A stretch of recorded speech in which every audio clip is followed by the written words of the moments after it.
The only lesson, and I've never forgotten this lesson. Do you know what he said? If you want to have a good and a successful business, find a problem to solve. If your business is not solving a problem, you see, Wawera, whatever she has done, is such a fundamental problem. But even one that is emotive. So if you add those two, you can understand why, literally, it has to work. And once you know, I've got something I'm trying to solve, you will find resistance because people have been used to a certain way of doing things.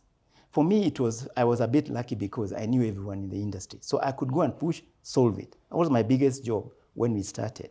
But still, there was so much resistance because people are used to certain value chains. So you're going to disrupt. There are those who are pursuing cartels to defraud insurance companies. They fight you. So it was a tough job. But that belief that I'm solving a problem that requires to be solved and has to be solved. If I leave, someone else is going to solve it. And why should I leave? I mean, you're not a quitter. You'd rather simply say, you know what, I suspend all my life. I have to get this thing done.